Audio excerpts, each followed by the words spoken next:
Hello and warm welcome to टूसारा foundation. तो यार आज के इस वीडियो में हम बात करने वाले हैं इंग्लिश पेपर 1 के लिए नोटिस राइटिंग तुमको कैसे करनी है। तो देखो तुमको मालूम है कि यार तुम्हारा इंग्लिश लैंग्वेज का पेपर है, अब उसमें कहीं ना कहीं तुम्हारा जो नोटिस राइटिंग है ये बहुत ज़्यादा इंपॉर्टेंट होता है। तो यार आज के इस वीडियो में तुमको सबसे पहले मैं बताऊँगा नोटिस राइटिंग क्या होता है, उसके बाद उसका फॉर्मेट बताऊँगा और उसके बाद तुमको एक क्या है नोटिस राइट करके दिखाऊंगा कि नोटिस तुमको लिखना कैसे है, उसमें क्या क्या चीज़ें डालना है। फिर लास्ट में तुमको बताऊंगा वो कौन से पॉइंट्स है जो तुमको जरूर और जरूर फॉलो करने हैं किसी नोटिस को राइट करने में। तो सारी चीज़ें तुमको कंप्लीट वे में इस नोटिस राइटिंग के बारे में पता चलने वाली हैं। और अगर तुम इस फॉर्मेट को फॉलो करते हो, सारे पॉइंट्स को फॉलो करते हो, तो यार तुम डेफिनेटली नोटिस राइटिंग में फुल मार्क्स ऑब्टेन करोगे। तो चलो यार स्टार्ट कर लेते हैं। तो देखो सबसे पहले बात आती है कि यार नोटिस राइटिंग क्या होता है। तो देखो नोटिस राइटिंग का मतलब होता है कि कोई बात जो तुम शेयर करना चाह रहे हो एज अ इंडिविजुअल या फिर एज अ ऑर्गेनाइजेशन। सपोज करो कि यार तुम कोई इंफॉर्मेशन है जो कन्वे करना चाह रहे हो किसी ऑर्गेनाइजेशन के लिए या फिर ऑर्गेनाइजेशन की तरफ से तुम कन्वे करना चाह रहे हो, तो फिर यार उसको तुम कहते हो नोटिस राइटिंग। उसमें तुम क्या एक नोटिस लगाते हो। जैसे फॉर एग्जांपल मान लो, जैसे तुमको मालूम होगा कि स्कूल में क्या है कई बार क्या नोटिस बोर्ड पर नोटिस लगा दिया जाता है। तो स्कूल का जो प्रिंसिपल होता है वो क्या है एक नोटिस लगवाता है नोटिस बोर्ड पे सभी बच्चों के लिए, सभी बच्चे इस नोटिस को देख लें और पूरी की पूरी इन्फॉर्मेशन क्या सभी बच्चों को क्या कन्वे हो जाए। तो बस वही मतलब होता है नोटिस राइटिंग का। अब वही नोटिस राइटिंग तुमको कैसे करना है वो तुमको समझना है। तो देखो कुछ पॉइंट मैंने तुम्हारे लिए लिखा हुआ है जो तुम समझ सकते हो। देखो सिंपल वे में लिखा हुआ है, A notice is a very important form of written communication। ये क्या है रिटन फॉर्म ऑफ कम्युनिकेशन है। तो ध्यान रखना ये क्या है एक रिटन फॉर्म ऑफ कम्युनिकेशन है। यूज्ड बाय, यूज किसके द्वारा किया जाता है, यूज्ड बाय इंडिविजुअल या फिर ऑर्गेनाइजेशन। तो इंडिविजुअल और ऑर्गेनाइजेशन के द्वारा यूज कर लिया जाता है। क्यों कर लिया जाता है, to convey information about the functions, events, announcement, something that happened और टू अबाउट टू हैपन। मतलब जो चीज़ें होने वाली हैं या कुछ चीज़ें हो चुकी हैं तो उसके बारे में एक नोटिस क्या है दिया जाता है। तो ये नोटिस बिल्कुल फॉर्मेट यही, ये तुमको समझ में नोटिस किस टाइप से रहना है। तो ये जो तुम समझ भाई नोटिस का क्या मतलब है। अब देखो नोटिस का तुमको मीनिंग पता चलेगा कि नोटिस क्यों किया जा रहा है, क्या इसका पर्पज है, क्या इसका रोल होता है। अब यार लिखना कैसे है, अपने एग्जाम में इसका क्या फॉर्मेट रहता है, किस तरीके से हमको लिखना है। तो देखो यार तुम्हारे लिए मैंने जो फॉर्मेट है वो यहाँ पे लिखा हुआ है। तो फॉर्मेट में देखो तुमको क्या ध्यान रखना है, पहली चीज तो तुमको क्या करना है, एक तुमको बॉक्स बना लेना है। सबसे पहले तुमको क्या करना है, सबसे पहले तुमको एक क्या बॉक्स बनाना है। तो यार तुम देख सकते हो, तो अच्छे से देख सकते हो कि यार ये बॉक्स क्या है इस तरीके से क्या है बनाया गया है। अब बॉक्स बनाने के बाद, बॉक्स बनाने का तुमको क्या करना होता है, तुमको यहां से स्टार्टिंग करना होता है। इस बॉक्स को मैं इरेज कर देता हूं यहां से। तुमको एक्चुअली जो डालना होता है ना बॉक्स, वो यहाँ से डालना होता है जहाँ से नेम ऑफ ऑर्गेनाइजेशन तुम्हारा क्या है स्टार्ट होता है। तो यार तुम यहाँ से कर लो बॉक्स को एडजस्ट। तो ये तुम्हारा क्या है, सबसे पहले तुमको क्या करना है बॉक्स के अंदर, सबसे पहले तुमको क्या लिखना है, सबसे पहले तुमको लिखना है ये बेटा बॉक्स को तुम क्या है यहाँ पे लिख लो। सबसे पहले तुमको क्या करना होता है, सबसे पहले तुमको करना होता है नेम ऑफ ऑर्गेनाइजेशन। बस जिस ऑर्गेनाइजेशन की तरफ से इंफॉर्मेशन कन्वे की जा रही है उस ऑर्गेनाइजेशन का तुम क्या है यहाँ पे नाम लिखोगे। अब नाम लिखने के बाद चाहो तो ऑर्गेनाइजेशन का तुम क्या प्लेस भी लिख सकते हो। तो ऑर्गेनाइजेशन का नाम और उसका प्लेस तुम क्या राइट कर सकते हो। अब प्लेस राइट करना मैंडेटरी नहीं होता है, अगर तुम नेम ऑफ ऑर्गेनाइजेशन भी लिखोगे तब भी चल जाएगा। अब इसके बाद तुम क्या लिखते हो, इसका तुम लिखते हो नोटिस, फिर क्या लिखते हो नोटिस बनाते हो। तो तुमको लिख देना है नोटिस और उसके नीचे तुमको क्या करना है डेट डाल देना है इधर लेफ्ट साइड में। पहले डेट डालेंगे, फिर उसके बाद मंथ डालेंगे, फिर उसके बाद क्या ईयर डालेंगे। जैसे फॉर एग्जांपल तुम्हारा जो पेपर की अगर मैं तुम्हारी डेट लूँ, जैसे 27 को तुम लिख रहे हो तो 27 यहाँ लिखोगे, ऑवरेज लगाओगे, 02 लिखोगे, ऑवरेज लगाओगे, 2023 लिखोगे। तो इस जगह तुम इस टाइप से क्या है डेट को क्या है मेंशन कर सकते हो। और यार कई बार क्या है स्कूल से बताया जाता है कि तुम इस तरीके से ना करें, तुम ऐसे भी कर सकते हो। जैसे फॉर एग्जांपल 27/2XX23 ये भी लिख सकते हो। तो यार डेट को डालने के फॉर्मेट से अलग अलग हो सकते हैं, उससे कोई ज़्यादा फर्क नहीं पड़ता है। तो यार ये भी तुम फॉलो कर सकते हो और ये भी फॉलो कर सकते हो। वो तुम्हारे ऊपर डिपेंड करेगा, उससे कोई बहुत ज़्यादा डिफरेंस नहीं आने वाला है। अब यार इतना करने के बाद तुमको क्या करना होता है, यहाँ पर एक हेडिंग डालना होता है। ये तुम देख रहे हो यार, यहाँ पे क्या है, तुमको हेडिंग क्या है डालना होता है। अब हेडिंग डालने के बाद तुमको क्या करना है, जो भी तुमको नोटिस में बताना है, जो भी तुमको कुछ बताना है, वो तुम क्या कर देते हो, बॉडी के फॉर्म में क्या लिख देते हो। जो भी तुमको नोटिस में इंफॉर्मेशन कन्वे करना है फॉर द पर्सन्स, तो वो तुम क्या है यहाँ पे लिख दो। अब उसके लास्ट में यहाँ पे लिखते हैं राइटर्स नेम, मतलब ये नोटिस किसकी तरफ से लिखा जा रहा है, कौन लिख रहा है, तो यहाँ पे राइटर्स नेम लिखते हैं और उसका डेजिग्नेशन लिखते हैं, उसका पद क्या है, मतलब वो किस पद पर है। तो राइटर का नेम और उसका डेजिग्नेशन लिखना इंपॉर्टेंट है, जिससे पता चले कि भाई नोटिस किसकी तरफ से दिया जा रहा है। तो ये ओवरऑल तुम्हारा हो गया, पहले नोटिस राइटिंग क्या था और उसके तुम्हारा फॉर्मेट क्या था। अब यार ये तो तुम समझोगे भाई फॉर्मेट क्या रहता है, बट यार यहाँ पे मेन चीज़ ये है कि जब तुम एग्जाम में बैठे हुए हो तो कहीं ना कहीं तुमको एटलीस्ट ये पता हो कि भाई नोटिस ओवरऑल किसी टॉपिक पर आया है, तो तुमको कैसे लिखना है। तो यार चलो हम थोड़ा क्या कर लेते हैं, इस सबको इरेज कर लेते हैं और उसके बाद एक तुमको टॉपिक देते हैं और उस पर क्या नोटिस तुमको राइट करके दिखाते हैं। तो चलो इसके बाद हम क्या है, पहले नोटिस को क्या है राइट कर ले। तो यार अब तुम्हारा क्या है, नोटिस राइटिंग को पूरा एक टॉपिक को लेके कर दिया है मैंने। तो अब क्या करते हैं, एक तुम्हारे लिए नोटिस तुम्हारे सामने है, उस नोटिस को तुमको देखना है और समझना है कि तुमको एग्जाम में कैसे राइट करना है। तो चलो स्टार्ट करते हैं। तो देखो एक स्कूल की तरफ से नोटिस लिखा जा रहा है और ये नोटिस लिखा जा रहा है कल्चरल सेक्रेटरी के द्वारा। जैसे तुमको मालूम है कि यार स्कूल में बहुत सारी इवेंट्स वगैरह हुआ करते हैं, तो इवेंट जब होती हैं तो कहीं ना कहीं तुमको मालूम है कि यार स्कूल में एक नोटिस लगाया जाता है, जिससे कि सभी बच्चों को पता चल सके कि भाई क्या होने वाला है स्कूल में। तो जैसे हमने सबसे पहले देखो हमको नोटिस लिखना है कि स्कूल में कोई डिबेट कॉम्पिटिशन है और उस डिबेट कॉम्पिटिशन की जो इन्फॉर्मेशन है वो सभी स्टूडेंट तक हमको क्या पहुँचाना है। तो उसके लिए नोटिस कैसे लिखना है, तो देखो सबसे पहले तुम क्या करोगे, स्कूल का नाम लिखोगे। जैसे मैंने स्कूल का नाम लिखा है mother Teresa public school Kanpur. तो सबसे पहले तुम क्या करोगे, स्कूल का नाम लिख दिया तुमने। अब इसके बाद तुम क्या करोगे, इसका तुम क्या है लेफ्ट साइड में डेट डालोगे। जैसे 27 ऑब्लिक लगाएंगे, 02 ऑब्लिक लगाएंगे, 2023। फिर क्या करोगे तुम, उसके बाद हेडिंग डाल दो तुम नोटिस। नोटिस ये क्या है, हेडिंग डाल दोगे। उसके बाद जो तुमको मैंने बताया था हेडिंग, उसके बाद मैंने तुमको बताई थी बॉडी। तो यार हेडिंग में तुम क्या करते हो, जैसे तुमको मालूम है किसके बारे में तुम इन्फॉर्मेशन दे रहे हो, तुम इन्फॉर्मेशन दे रहे हो कंपटीशन के बारे में, ड्राइंग कंपटीशन के बारे में। तो तुम क्या लिखोगे, ड्राइंग एंड पेंटिंग कंपटीशन। तो तुम क्या कर लोगे, ड्राइंग एंड पेंटिंग कंपटीशन का हेडिंग डाल दोगे। अगर तुम्हारे स्कूल में डिबेट कंपटीशन है तो यार तुम डाल दोगे डिबेट कंपटीशन। कहने का मतलब है जो भी इवेंट होने वाली है उस इवेंट को तुम एज अ हेडिंग समझोगे। तो यार यहाँ पे नोटिस लिखोगे, फिर लिखोगे तुम ड्राइंग एंड पेंटिंग कंपटीशन। अब इसके बाद तुम लिखोगे बॉडी में, देखो क्या लिखोगे, बॉडी में तुम क्या है उसके बारे में लिखोगे, भाई क्या होने वाला है, कैसे होने वाला है। तो तुम लिखोगे this is inform to all the art club is organizing drawing and painting competition.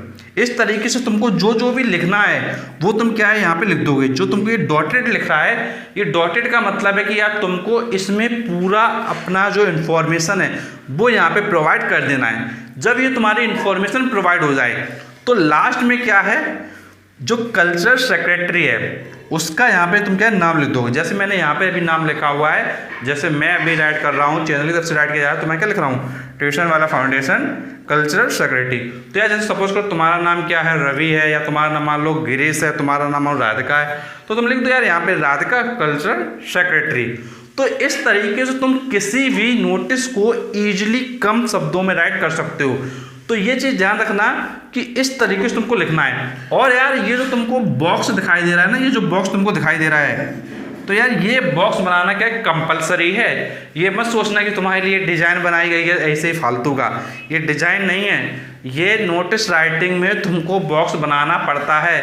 ये नहीं कि तुम ये सोचोगे यार ये जो डिज़ाइन बनाई गई है, डिज़ाइन नहीं बनाई गई है।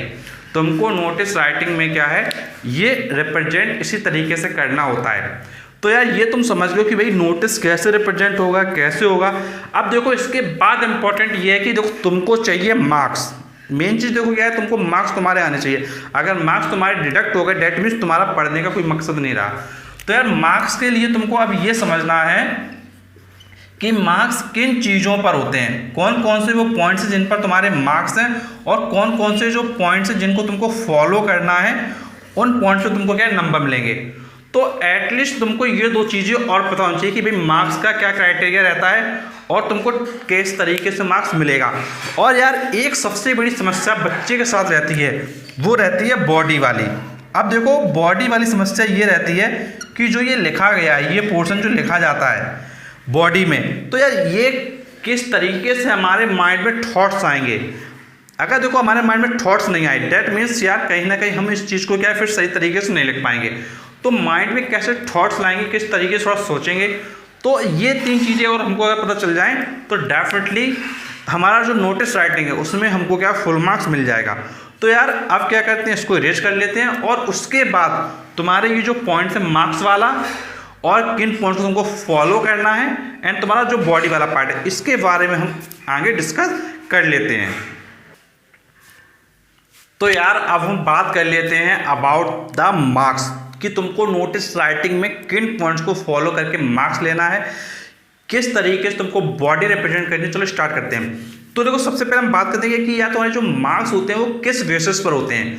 तो देखो जब तुम नोटिस राइटिंग करते हो तो पहली चीज़ तो तुम्हारा क्या जो फॉर्मेट है वो बिल्कुल करेक्ट होना चाहिए। अगर फॉर्मेट गलत हुआ तो मार्क्स क्या है तुम्हारे डिडक्ट होने ही हैं। तो फॉर्मेट क्या होना चाहिए, फॉर्मेट बिल्कुल और बिल्कुल क्या करेक्ट होना चाहिए। फिर इसके बाद है तुम्हारा कंटेंट, जो भी तुम बॉडी में लिख रहे थे वो क्या है तुम्हारा कंटेंट तुमने लिमिटेड लिखा हो। ऐसा ना हो कि तुमने बहुत ज़्यादा कंटेंट को रिप्रेजेंट कर दिया हो। देखो यार बहुत ज़्यादा रिप्रेजेंट करोगे तो तुम्हारे मार्क्स क्या है डिडक्ट हो जाएंगे। कंटेंट लिमिटेड ही तुमको लिखना है। अब यार थर्ड पॉइंट है तुम्हारा एक्सप्रेस। तुम अपने नोटिस राइटिंग को कैसे एक्सप्रेस कर रहे हो।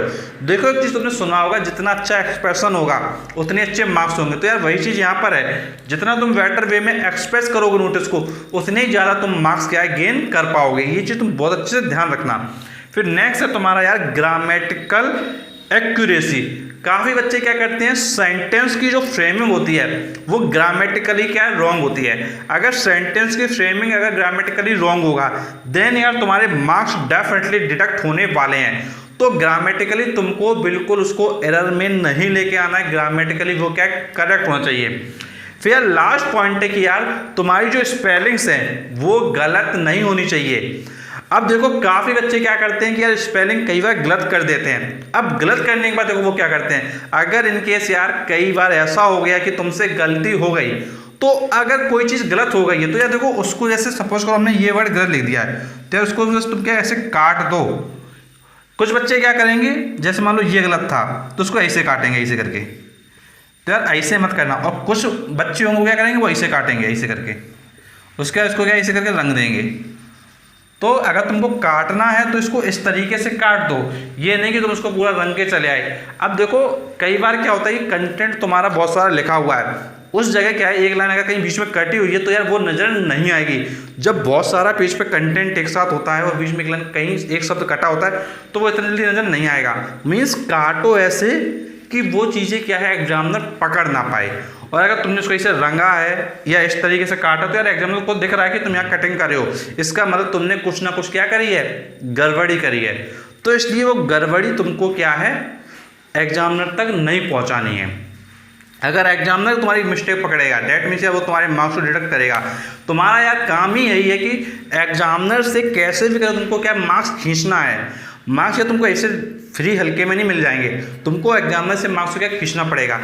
तो इसीलिए तुमको मैंने बताया कि तुमको सबसे पहले क्या ध्यान रखना है, तुमको सबसे पहले ध्यान रखना है कि तुम्हारा जो फॉर्मेट है वो बिल्कुल क्या है सही होना ही चाहिए। फॉर्मेट गलत तो नंबर कम हो जाएंगे। उसके बाद उसका जो कंटेंट है वो भी बिल्कुल क्या है सही होना ही चाहिए। अगर कंटेंट गड़बड़ हुआ तो भी तुम्हारे मार्क्स गलत हो जाएंगे। और यार तुमको मैंने फिर बताया कि जो एक्सप्रेशन है वो भी तुम्हारा बहुत और बहुत अच्छा होना चाहिए। अगर एक्सप्रेशन तुम्हारा गलत हुआ तो भी यार तुम्हारा क्या है गड़बड़ हो जाएगा। फिर नेक्स्ट तुमको मैंने बताया जो ग्रामेटिकल एक्यूरेसी है वो होनी ही चाहिए, स्पेलिंग में मिस्टेक नहीं होनी चाहिए। तो ये तुम्हारे तरीके हैं जहाँ पे तुम अपना मार्क्स क्या है फुल स्कोर कर सकते हो। अब इसके अलावा तुम्हारे कुछ पॉइंट्स हैं जो तुमको ज़रूर फॉलो करने हैं काफ़ी बच्चे जो गड़बड़ी करते हैं। देखो फॉर्मेट तो सब बताते हैं, देखो फॉर्मेट में जो सबसे ज़रूरी बात थी वो थी हमारा बॉक्स। अगर देखो बॉक्स नहीं होगा, अगर बॉक्स नहीं होगा तो तुम्हारे मार्क्स डिडक्ट होंगे ही। तो बॉक्स क्या है, मैंडेटरी है, कंपलसरी है, लगाना है तो लगाना है। फिर तुम्हारा क्या है, वर्ड्स लिमिट, जो तुम्हारे वर्ड्स हैं उसकी तुमको एक जो लिमिट होती है उस लिमिट के अंदर लिखना है। बहुत बड़ा तुमको बॉडी पार्ट नहीं बनाना है। अगर तुम बहुत बड़ा बॉडी बना दोगे अपने नोटिस राइटिंग का तो यार तुम्हारे वहाँ भी मार्क्स का डिडक्ट हो जाएंगे। फिर यार नेक्स्ट है तुम्हारा सिंगल पेज। नोटिस यार हमेशा क्या सिंगल पेज पे ही लिखना है। काफ़ी बच्चे क्या करते हैं कि यार मान लो उन्होंने कोई एक आंसर किया हुआ था, उसके बाद वो क्या है नोटिस राइटिंग कर रहे हैं। अब नोटिस राइटिंग करते समय उनके पास क्या 2-4 लाइनें या मान लीजिए 5-6 लाइनें बची हुई हैं, थोड़ा पेज बचा हुआ है, तो वो क्या कहते हैं वहीं से नोटिस राइटिंग स्टार्ट कर देते हैं। ये तुम गलती बिल्कुल मत करना। नोटिस राइटिंग जब भी स्टार्ट करना वो हमेशा तुम नए पेज से स्टार्ट करना और नए पेज से ही लिखना और सिंगल पेज में ही लिखना। उसमें जो ब्रेक होते हैं, ब्रेक तुमको नहीं डालना है, बिल्कुल भी ब्रेक तुमको अलाउ नहीं करना है। सिंगल पेज में ही लिखना, ये चीज़ बहुत से समझ लो। और यार वर्ड लिमिट जरूर ध्यान रखना कि हमको एक लिमिटेड वर्ड्स में लिखना है, ये नहीं कि बहुत बड़ा तुमने तान के रख दिया है। तो ये चीज़ तुमको जरूर और जरूर फॉलो करनी है। बॉक्स होना ही चाहिए, सिंगल पेज होना ही चाहिए और वर्ड लिमिट बहुत ज़्यादा नहीं करना है। अब देखो इसके बाद मैं तुमसे बात करता हूँ कि कई बार हम जब लिखते हैं नोटिस राइटिंग, तो नोटिस राइटिंग में कई बार जो बॉडी होती है, बॉडी के लिए यार हमारे पास आइडियाज़ नहीं आते कि भैया क्या आइडियाज़ रहने चाहिए। तो यार देखो एक चीज़ ये तुम ध्यान रखो, तुमको केवल 5 W समझने हैं, तुमको केवल 5 W समझने हैं और उसके बेसिस पे तुम क्या है अच्छे से अपना नोटिस राइटिंग कर पाओगे। तो देखो 5 W में तुम्हारा है पहले वर्ड, कि तुमको क्या लिखना है, वर्ड में तुमको क्या लिखना है। तो यार तुमको ऑब्वियसली बात है कि तुमको अभी मैंने जो नोटिस राइटिंग बताया था उसमें तुमको क्या था, क्या है इवेंट के बारे में लिखना था कि भाई कोई हमारे स्कूल वगैरह में इवेंट हो रही है तो उसके बारे में इन्फॉर्मेशन कन्वे करना है। तो सबसे पहले वर्ड तुमको पूछना है भाई क्या लिखना है, तो यार तुमको मालूम है इवेंट के बारे में लिखना। फिर कब है वो चीज़, अगर इवेंट के बारे में लिखो तो भाई कब है वो चीज़, व्हेन मींस कब है वो चीज़, कब है तो उसके लिए यार डेट और टाइम क्या है मेंशन होना चाहिए तुम्हारा। तो तुम्हारा डेट क्या है मेंशन होना ही चाहिए। तो कब है तो डेट होनी चाहिए। उसका वेयर, कहाँ पर वो चीज़ होगी, मीन्स उसका वेन्यू क्या होगा, कहाँ पर वो चीज़ की जाएगी तो उसका वेन्यू क्या होगा। फिर हु, क्या हो, कौन करेगा इसको, तो यार ऑब्वियसली है कि पार्टिसिपेंट्स ही उस चीज़ को क्या करेंगे। तो अपने आप से पूछो भाई कौन करेगा, हु, तो यार पार्टिसिपेंट्स करेंगे। हुम, किसके लिए किया जाएगा, तो यार जिसके लिए किया जाएगा वो भैया कॉन्टेक्ट करेगा तुमसे। तो कहने का मतलब ये 5 W एक बार तुम अपने आप से थोड़ा पूछोगे कि भाई क्या है, कब है, कहाँ है, कौन कौन है उसमें, किसके लिए है। अगर तुम ये चीज़ पूछोगे अपने आप से तो डेफिनेटली तुम्हारा जो नोटिस राइटिंग है एक बेस्ट वे में तुम्हारा क्या हो जाएगा। तो यार तुमको मैंने सारी चीज़ें बता दी। तुमको मैंने सबसे पहले बताया था कि भाई नोटिस राइटिंग क्या है, तो उसके बाद तुमको बताया कि भाई इसका फॉर्मेट क्या है। फिर तुमको मैंने एक नोटिस राइट करके दिखाया। उसके बाद तुमको मैंने बताया कि भाई तुमको मार्क्स कैसे गेन करना है। उसके बाद तुमको मैंने बताया कि भाई कौन कौन सी वो गलतियाँ हो रही हैं जो बच्चे करते हैं, कौन सी मिस्टेक्स को बच्चे करते जा रहे हैं। फिर तुमको मैंने बताया जो बॉडी होती है उसको लिखने के लिए तुमको किस टाइप के क्वेश्चंस करने हैं, नोटिस को राइट करने के लिए किस टाइप के तुमको क्वेश्चन करने हैं। तो मैंने तुमको 5 W बताए। तो ओवरऑल तुमको मैंने क्या नोटिस राइटिंग के बारे में हर एक बेसिक टू बेसिक चीज़ बता दी और बहुत ही कम टाइम में तुमको मैंने समझा दिया। और यार इसके रिगार्डिंग तुम्हारा कोई भी डाउट है, कोई भी कन्फ्यूजन है तो यार तुम नीचे कमेंट बॉक्स से कमेंट करके पूछ सकते हो। और यार अगर तुम इन सब चीज़ों को फॉलो करते हो तो यार डेफिनेटली तुम्हारे क्या है मार्क्स 100% बढ़ने वाले हैं इस एग्ज़ाम में। तो तुम अपने इंग्लिश के पेपर को बहुत अच्छे तरीके से दो और कोई भी डाउट होता है, कोई भी कंफ्यूजन नीचे कमेंटों से पूछो। और यार तुम्हारे लिए जो और वीडियोस आने वाले हैं अबाउट द कंपोजिशन, वो तुमको सारे के सारे इंग्लिश के वीडियोस की एक प्लेलिस्ट तुमको चैनल पे दिखाई देगी। तो तुम क्या कर सकते हो, तुम प्लेलिस्ट में जा सकते हो। तो इंग्लिश की प्लेलिस्ट अलग है, बायोलॉजी की अलग है, फिजिक्स की अलग है। तो तुम क्या कर सकते हो, प्लेलिस्ट में जाकर इंग्लिश की प्लेलिस्ट में जाना और इंग्लिश से रिलेटेड तुम सारे वीडियोस को देख के अपने मार्क्स को एनहेंस कर सकते हो। तो यार आज का वीडियो हम यहीं एंड करते हैं and thank you for watching our video. Thanks so much.